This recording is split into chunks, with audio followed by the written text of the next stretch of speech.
is given to Mr. Pedro Montes.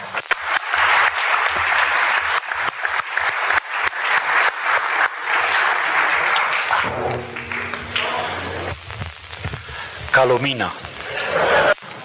Good month. Just a moment, παρακαλώ. El título de mi intervención The title of my speech is Spain, an amazing example of the European disaster. Thank you very much for the invitation to take part in this very significant meeting today. It is important to find an exit from this disastrous plan, the single currency, which leads us towards a tragic social and economic disaster in certain countries such as Greece and Spain.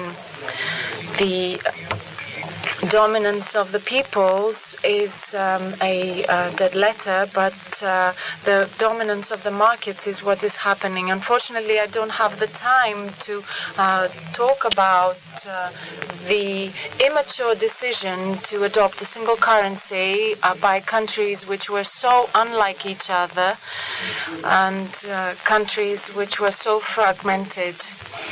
It was a blind decision, and the European left-wing parties were really blind to see that they were providing so much power to the civil classes to implement their plans. It was an idiotic, if you allow me, in Spain. A whole notion took over my whole country. No one could warn us about the risks that were taking place. It is a very difficult future, and Spain might even be an underdeveloped country compared to the other EU countries. Of course, compared to Central Eastern European countries, Spain is a medium economy. But certainly Spain was not ready to take a leading role in the single currency project. Very quickly, the current account balance created a lot of problems that rendered the country situation very difficult. In 2007, the current account deficit reached 10% of the GDP, whereas it never had historically overcome or exceeded, if you like, 3.4%. On the other hand, Spain took part very intensely in this financial euphoria in the European Union until September 2008. And in this way, the external debt of my country had soared in order to finance multiple investments, foreign direct investments, particularly of multinational Spanish companies located in Latin America. At the end, in late 1998, before the adventure of the euro, the external deficit or liabilities of the Spanish economy was about 540,000 million euros. That is 100% of the GDP. But at the end of 2007, our liabilities had quadrupled. Doubled and more than doubled and came to 224% of the Spanish GDP. The specific characteristics of Spain is that it relied on the real estate market. There was a real estate bubble having to do with the volume of construction, with the employment in the construction sector, leading us to the conclusion that we were living in a very irrational period which had exceeded the capacities of the society. When the financial crisis broke out, and we realized the real estate bubble. This real estate bubble, in reality, contributed and was an aggravating factor of primary importance. We were not able to resolve the problem. The private sector was completely paralyzed, and financing to the real economy completely stalled. And this blindness that I referred to initially is shown also by the fact that in September 2008, the then incumbent government, the Socialist Party of Spain, thought that the Spanish economy was affected by very temporary factors, without really understanding that this crisis was actually being incubated in Spain and in the euro area itself. The Zapatero government tried to address the soaring unemployment levels by very temporary Keynesian policies, and the financial paralysis that ensued in connection and coupled with the real estate bubble led us to a very increasingly dangerous debt levels. From 1.9% of GDP in 2007, it reached 4.5% of GDP in 2008 and 11.2% in 2009. In 2012, our public debt was maintained at 10.6% thanks to drastic fiscal policies that were undertaken. Since 2010, we were following the instructions of the Troika, and since then austerity has dominated the economic policy and social policies of our governments, first of all of the Socialist Party with very limited extent, and then by the PP, the right-wing party, which is taking advantage of the crisis in order to bring about a social, if you want, backwards movement in Spain. We have seen a backwards movement from the rights that we had gained through struggles that had lasted decades. There is no ability to, of course, adapt by devaluating our currency, since we are part of the single currency. This was presented to us as a one-way street. We had to improve our competitiveness instead. The policy, in order to consolidate our economy and bring it in line with international markets, was to be done through lowering and cost-cutting through salary cuts. The fiscal austerity was a necessary and absolute imperative in order to diminish the public deficit,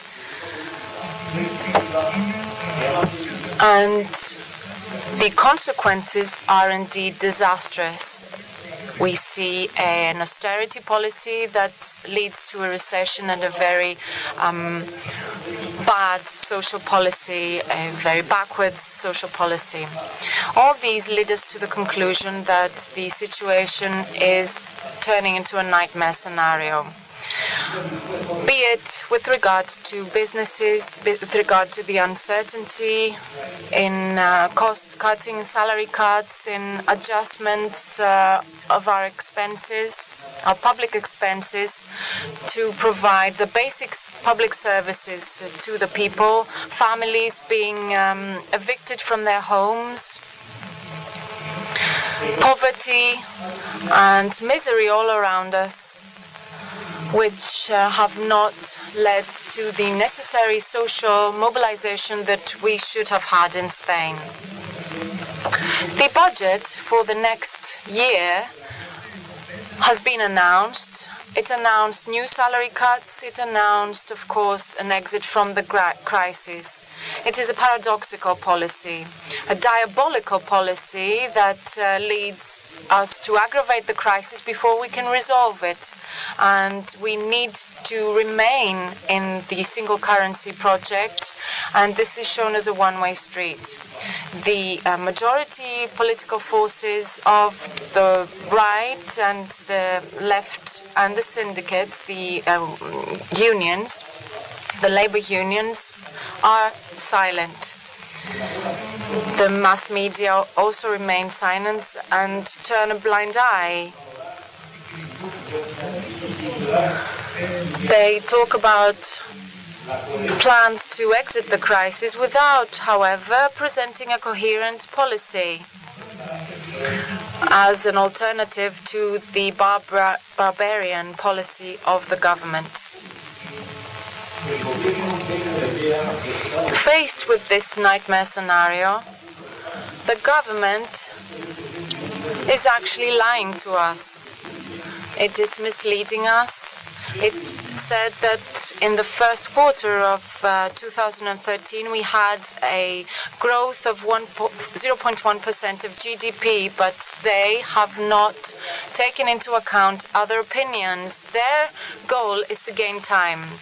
They are trying to convince us that the worst is behind us, but the IMF, in certain provisions and projections that it has done, has projected that in 2013 the unemployment level will be more than 25%, whereas it is currently amounts to 26%, and the public deficit will be around 5%, will be maintained around 5%. Now, we have managed to have a very insignificant surplus in our current account, but we do not have the necessary foreign demand. Whereas the foreign liabilities of our countries are more than 2.3 times our GDP, we cannot possibly cover these external liabilities in the medium term. The public debt has risen from 36% of GDP in 2007 to 100% this year, and despite persistent cuts of expenditure in Spain, it has continued to be at such elevated levels. The problems of the external debt and the public debt in Spain are indeed very dangerous. And if we take into account the global instability and the crisis in the Eurozone that has not been overcome, we see that there is no margin for being optimistic about the Spanish economy. And we should also take account that there might be an accident on an international level that might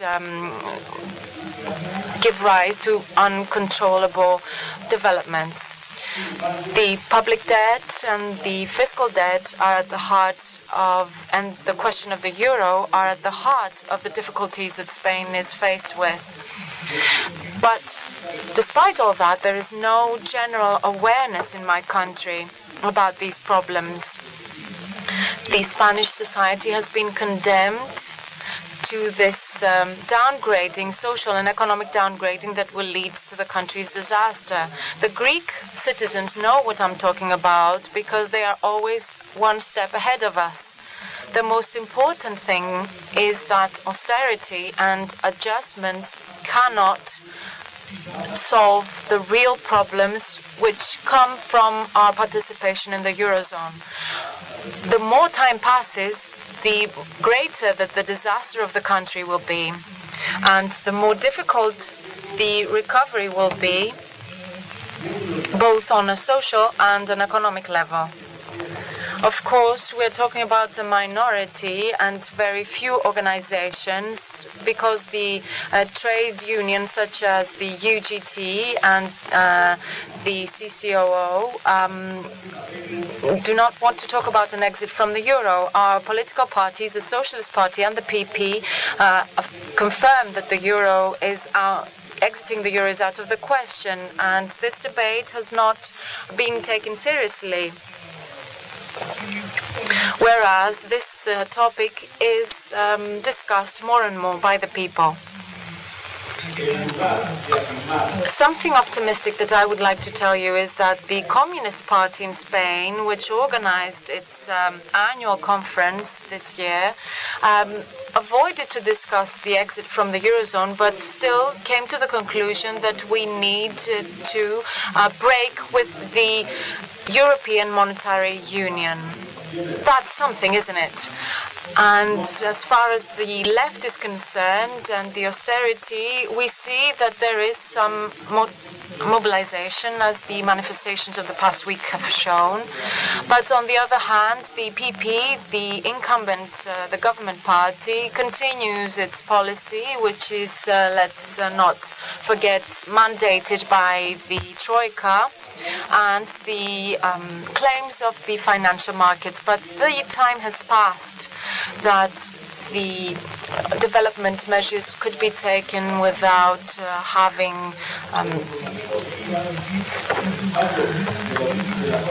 the time has passed that we were, let's say, speaking against problems without giving solutions. We share the same values here, and I will tell you that the debate on exiting the euro is gaining ground. Last summer, a very clear manifesto was published against the euro, which was signed by thousands of people, also by very renowned economists and politicians.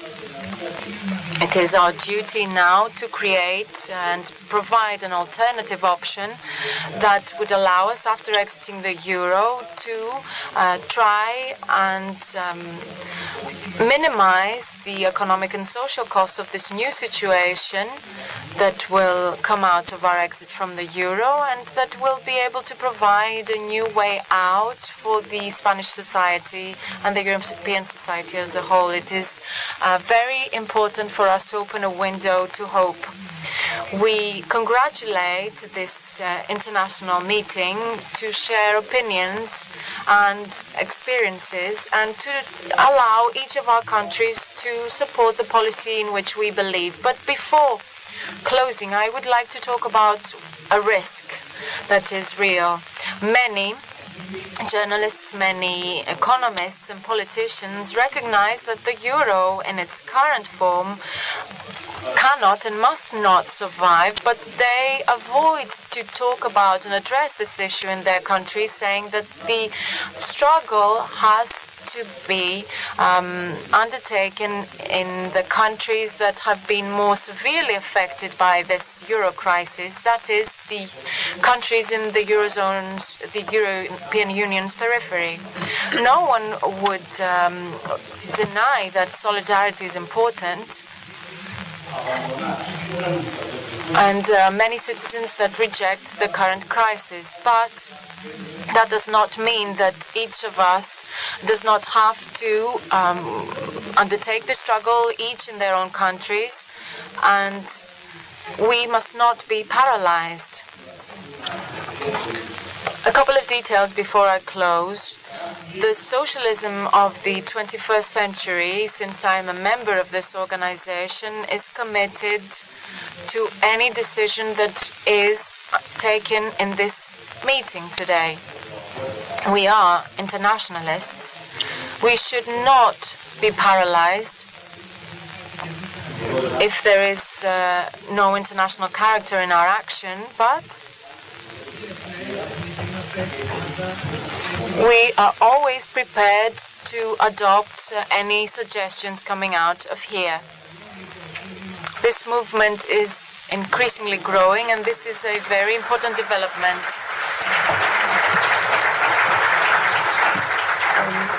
We are in favor of the struggle of the peoples. Thank you very much.